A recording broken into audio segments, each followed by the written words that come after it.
মৃত্যুর পরে YouTube channel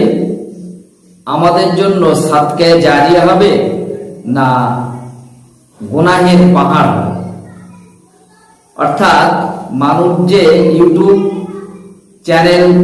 বানায় বা সেটা তৈরি করে, তাতে বিভিন্ন ভিডিও সবকিছু আপলোড করে, তো তিনি মারা গেলেন, তো মৃত্যুর পরে এই চ্যানেলের কারণে তিনি কি সওয়াব পাবেন না তার আমলনামায় গুনাহ জমা হবে? দেখুন, হাদিস শরীফের আলোকে, কোরআনে কারীমের আলোকে প্রত্যেকটি ভালো কাজ সদকার নয়। অর্থাৎ যদি ভালো কাজ আপনি করেন তাহলে অবশ্যই কিন্তু সেটা সদকার নয়, তাতে সওয়াব হবে। কেউ যদি ইউটিউব চ্যানেল, এরকম চ্যানেল তিনি চালান যে চ্যানেলে আপনার কোরআনে কারীমের তেলাওয়াত আছে, ওয়াজ আছে, নসিহত আছে, ইসলামিক আলোচনা আছে, মানুষের ইহকাল এবং পরকালে উপকারে আসে, এরকম বিভিন্ন কন্টেন্ট আছে, তাহলে আপনার ইউটিউব চ্যানেলটা যদি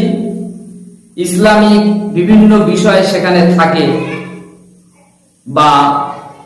দুনিয়াবী বিষয় হোক, যেগুলো মনে করুন মানুষের উপকারে আসে, দৈনন্দিন জীবনে প্রয়োজন, আপনি সেরকম জীবন ঘনিষ্ঠ বিষয় নিয়ে আপনি কোনো ভিডিও আপলোড করছেন যা মানুষ উপকৃত হলো, তাহলে আপনার মৃত্যুর পরে এই ইউটিউব চ্যানেল এটা কিন্তু সাদকায়ে জারিয়া হবে এবং আপনি সওয়াব পাবেন। আবার দেখবেন কিছু কিছু চ্যানেল এমনও আছে যে তারা বিতর্কিত বিষয়গুলো তুলে ধরে, দুই হুজুরের ভিতরে, দুই বক্তার ভিতরে আপনার ঝামেলা বাঁধিয়ে দেওয়ার জন্য বিভিন্ন বিতর্কিত বিষয়, একে অপরের ছবি দিয়ে এ তার উপরে জয়ী হলো, এ তাকে পরাজিত করলো, এই ধরনের কাজগুলো করবেন না, এগুলো কিন্তু করা যাবে না। মোট কথা হচ্ছে, যদি আপনার ইউটিউব চ্যানেল সেটি কোনো ভালো কাজে আসে, ইসলামিক ওয়াজ, নসিহত, কোরআন তেলাওয়াত, বিভিন্ন বিষয় দেন, কিংবা মানুষের ইহকাল পরকালে উপকারে আসে, এই ধরনের কোনো কন্টেন্ট আপনি যদি বানান, সেখানে কোনো অশ্লীলতা যদি না থাকে, বেপর্দা মেয়েদের আনাগোনা যদি না থাকে, মহিলাদের বিভিন্ন অনাকাঙ্ক্ষিত বিভিন্ন বিষয় যদি আপনি সেখানে না দেন, তাহলে কিন্তু এটি আপনার জন্য সাদকায়ে জারিয়া হবে। আর পক্ষান্তরে আপনি যদি তার উল্টো করেন, আপনি মনে করুন সেখানে নাচ, গান, বেহায়াপনা, অশ্লীলতা, মানুষের উপকার নেই,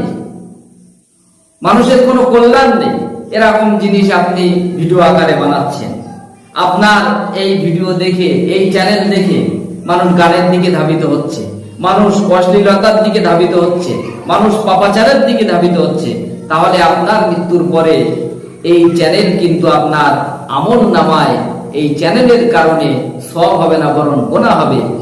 যত মানুষ দেখবে এবং পাপাচারের দিকে যাবে, সেই গুনাহ কিন্তু আপনার আমলনামায় জমা হতে থাকবে।